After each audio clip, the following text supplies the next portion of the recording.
Welcome everybody. Today's video finds us over here in Siem Reap, and we're going to take a look at a temple that was built under the reign of Jayavarman VII, and we're going to take a look at Ta Prohm. I believe this was dedicated in 1186. They found one of the steels that had the inscriptions saying that. It was, I believe, originally a Buddhist temple. This wasn't that one that was Hindu that was converted over. I believe it was built just for Buddhism. And the main image in here, I guess, was modeled after the king's mother, and that's who he dedicated this temple to. So we're going to take a look around here, and we're going to enjoy this.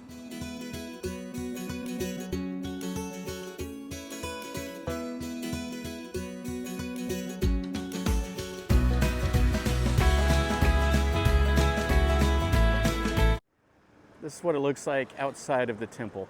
And this one's pretty cool because you just go around and it has this humongous wall that's all around it.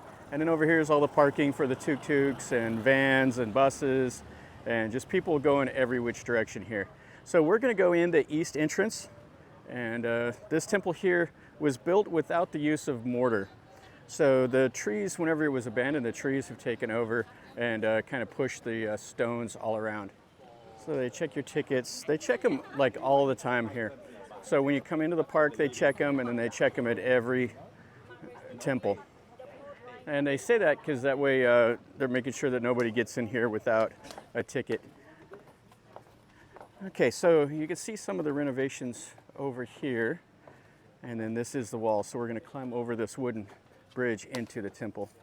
Now this temple here is famous for the movie Tomb Raider. That's where Angelina Jolie posed in front of the big tree that's taken over the wall here. So they're saying this is the unsafe area. You can see they're currently doing some renovation here. Now the group that's doing it is a group from India. They're the ones that are helping pay for the reconstruction of this temple. Just like normal here for these Bayon style temples, you have the humongous outer gate and wall, and then a massive walkway towards the inner part. You can see the jungle and some standing water and all of that. You can hear the musicians playing. Now at this temple there were 80,000 people that were required to come and visit this temple. There was just a huge amount, and this temple was pretty rich. They amassed a lot of gold and everything else. I guess there was about 2,700 officials that lived here at the temple or around it, and it included like 615 dancers. So there was a huge community just here for this one temple. And the scale, when you're here, you can really appreciate the scale, but on camera, you're not going to be able to really appreciate how big it is. These temples are all just massive. So they have a little drainage issue. They're trying to clean that out. So we have some people here. These are playing the traditional instruments. There are people that have lost limbs and stuff to landmines, and they come over here and pray the instruments to get some extra money. We're finally up to a little bit of stuff here. So we have a small little temple building. You can see it's in pretty poor repair. Now these temples, they would have been balanced. There would have been a second building right over here, and you can see like a little earthen mound with a couple rocks and stuff like that right over there. So that one is completely destroyed and collapsed. So we're almost up to the next set of gates. Now this was built by Jayavarman VII. He was known as the Great Builder. He went on a very ambitious building program all through the Khmer Kingdom. I believe he became king at age 55 after he defeated the Champas that invaded here and sacked the city, and he defeated them in battle, and then he became king. He built a lot of temples, a lot of hospitals, but they also say he was kind of wasteful with a lot of the money. So there was two sides of his reign. This would have been one of the entrances here. It had the Naga rails and the Naga statues, and this is kind of impressive, this big huge tree that's just kind of taken over. We just found roots right down here amongst all of this sandstone. So you can see these sandstone blocks. These were quarried probably about an hour or so away from here. and they floated them down the canal, and then they brought them over here, and they put them in place, and then they did all the final carving and everything on them. You see the gate with that massive tree growing right out of the top over there. So this one here is closed off. They're trying to keep it from collapsing down. Now there's quite a bit of ongoing restoration at this temple. Whenever we were here last year, there were just bricks everywhere.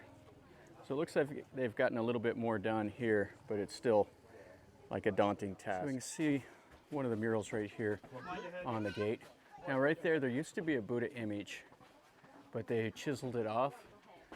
There was a little bit of a change after it was after his reign, Jayavarman VII. There was a kind of a reformation. They went back to Hinduism. So a lot of these Buddhist temples, the Buddha images were destroyed, and then they later on went back to being Buddhist again. But you can see all the other little figures and stuff are still intact. We're through that gate. Yeah, this looks a lot different than last year when we were over here. So all of this was rubble. They've got the rubble just stacked up underneath that little walkway over there. And then you can see inside this courtyard. And there's that huge tree that you can see growing from the outside of the gate. And they've cut it down over there, and you can see some of the carvings into the wall and stuff like that. And there's a lot of people here today. It is like scorching hot. It rained about, 20 minutes ago, and now it's so humid. You can see the inner wall over there. Yeah, this temple is way, way different in the last year. You can see that lintel up there is cracked, but they've repaired it. Same way over there, you can see a lot of the new sandstone blocks that they've put in place. And the same as all these Khmer temples. When you come in here, you see all of these carvings. You see the lintel. I think that's like the god of rain right there. And you see more of these. I really like this. To me, this is the best part of these temples. The scale is amazing, but also like all the little detail work. So we can see how this is constructed. So they have cross beams going across. These lintels here are load bearing. Some of them are just decorative, but in here they're supporting the weight of the roof. And you can see a Garuda right there on the corner. And then these look like they were Buddha images that have been carved out also. You can see the little dancing figures across there. Yeah, so whenever these break, that's what causes the main issues, because in these big, huge columns, you can see this is all one piece of sandstone right here. So these are unsupported, and then they tip over under the weight of this roof, and then the whole thing collapses down. But this is a massive hall. Now this is a Buddha here, but it's not original. It's a replica. You see the carvings up there on the roof, and then these like covered walkways. Has like the lotus flowers all along the bottom, and it's just humongous in here. And then they have another little Buddha image right here, and then check out that tree over there. These are like cathedrals in here. They're just gigantic. So we'll walk out here and we'll go into the other part of this temple. Yeah, they've done a lot of restoration over the last year since we were here. You could only walk down like the middle part here. There was just debris everywhere along the sides. But you can see they've fixed them up. They put all these bricks back in place. That's like the serpent god here on that lintel, I believe. Yeah, this is really nice. Okay, so we're here, and now you can see the state of repairs. Some more scaffolding here where they're trying to do something. And this is really, really unbelievably nice here. We can see here how this gallery has collapsed down completely. And what they'll do is they'll come here, they'll number every one of these stones, and then they'll take them out and then they'll rebuild it. And then you can see over here where they have done the restoration. And then in the middle there has the debris on the inside. But this is really fantastic here. And you can see how they put all the carvings in all the bottom along here. There's the original steps that are covered up now. And over here we can see what the gallery looks like after they get it restored. So it goes just from the bricks to this. This is just absolutely beautiful here. Yeah, this is one of the most important temples in the complex. So you'll definitely want to come here and see this one. Okay, so let's go inside. It has a low roof. You got to duck down. And then we're immediately greeted with a lintel here with all the carvings. And you can see they carved the stone in the window seals and in the door jambs. If there was any surface, they were carving something in it. I could just imagine how much of a frenzy of activity this place was. You can look right down the gallery. So when you came here when they were building it, just imagine thousands and thousands of people, the banging of the hammers and the chisels, the beasts of burden, the elephants, all of that they would use to drag these stones around. And now we're into the middle part. And all of this is in various states of disrepair. So when you come here, you kind of just go along a little maze inside of here. They have the big trees that have overtaken. There's debris everywhere. Over there's a wall with the laterite stones, and there's a tree root growing across the top of it. Yeah, and you can just see all of this stuff, the broken stones, the partial carvings. Like up there, that little prong, the rubble down around the bottom of it. And you still see stuff like this. It's just carved, and then the stone that was right here, the lintel is gone. They've braced that up to keep it from falling down anymore. This is part of the Khmer architecture. So they would still put like windows and doors on like the north and the south, but they wouldn't use them, but they would put a fake door just to keep it all balanced. Well, most of the entrances like this in here is open towards the east. So, you know, on the other cardinal directions, it'll have a fake door. You can see here they used a combination of laterite stones and the sandstone, the making of this. So this was dedicated in 1186 or so. And after Jayavarman VII's reign, they still used this temple. And they did make some modifications and stuff after his reign before this whole area was abandoned. In the 1400s, they abandoned Angkor Thom. They moved the capital over to Phnom Penh. So all of these temples just were overtaken by the jungle after they were abandoned, and they collapsed down. Just you can see here. So there's like a door and just debris inside, and a tree that's overtaken the top of it. And you just walk across the rubble. I mean, that's just a rubble field there. And they put these in to keep you out of the water. But just how magnificent is this place? You can see the walkway here. They have those humongous stones that have fallen down. To go back into time to see what this would have looked like. This is what I was saying before here. So you have these blank windows, and then they have the entrance here on the east. And they use that red sandstone right here, and they carved in it. It's a nice touch.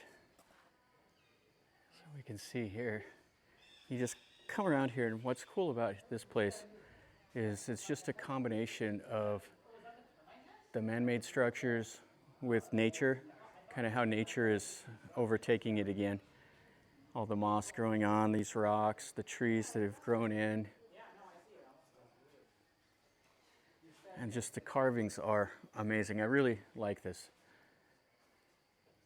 The Khmer architecture is fantastic. And it just is mind-boggling to take all of these stones. I mean, you can see how well they fit this stone together. There's no mortar in there. And this is I don't know, it's about a 2.5 foot block.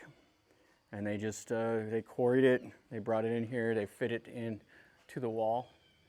And those are small blocks compared to some of these you see like that. And it always just amazes me, how did they get them up there? Did they build an earthen mound and then drag it up? I just would like to know. Did they have some kind of scaffolding and then use like a block and tackle system? I don't know that either. So if anybody knows how they lifted them up, please tell me. I've never been able to find that online when I've done research. All the moss growing on these big rocks. Oh, it's just beautiful. And you can see the carvings here, the naga on the corner. And then the figures here. Just beautiful carvings. These actually look like benches that people could use to sit down. And I don't know what they would have done, like their daily life in here, if they would come to the temple, do their ceremonies, and then go work out in the fields. I don't know what the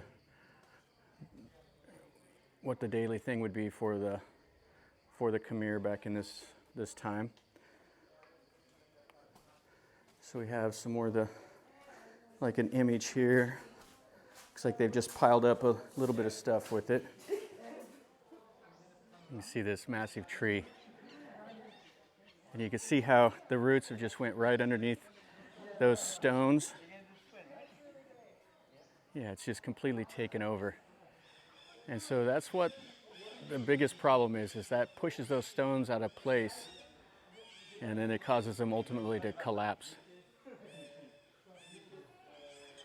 And then you can see some of the stones that they've picked up over here. And then some of the other smaller buildings. And there are lots and lots of people here today. So they got that blocked off to where nobody can go in. Yeah, I think they've taken all of this debris out of here. It looks so much different than last time we were here. I'll probably pin a comment to the video I made last year so you can kind of look at the difference in restoration. So some of the other smaller little buildings. Yeah, if you come here, I'd probably allocate at least an hour and a half to see this. Because you're going to want to walk around and you're going to want to look at all these little buildings. Just like in here, this is another one of they had a Buddha image in here. Now it's just down to rubble. And it smells like bats in here. And so it just keeps going and going. So I think the overall configuration of this is a crucifix. And then you'll have entrances like at the cardinal directions. I think the park controls it to where you can only come in the east and the west right now. And it's kind of cool when you're here because you just go around the outer wall. You can see the Buddha images here. And again, their heads are all cut off. They did that in Thailand also to some of the old temples there. The people went and vandalized them. They cut all the heads off the Buddhas. And I don't know exactly why they do that. So this is going towards the west entrance, and it's in a lot better shape than coming in the east. There's still some scaffolding and stuff like that over there. And you can see that building.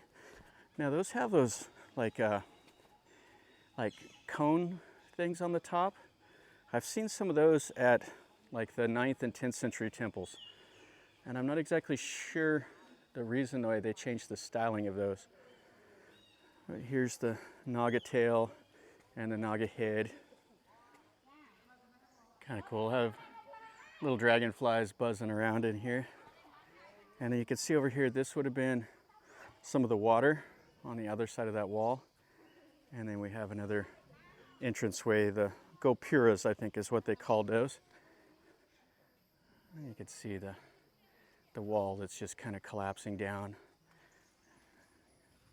And you can see right out here where the water's at. Yeah, this is so nice.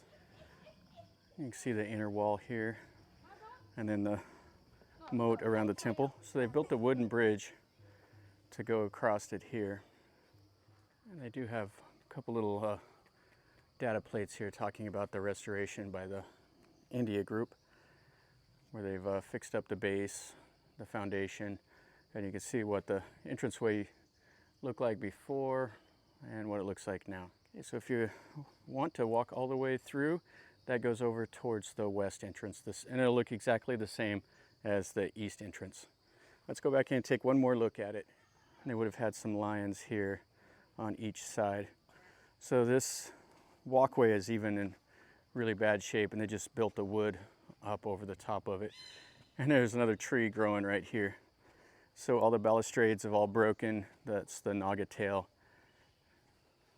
They would have had them lining the entranceway across this little moat.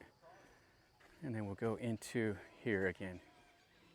This is the inner gate again from the outside. And you can see they have fixed this up. So this is kind of neat.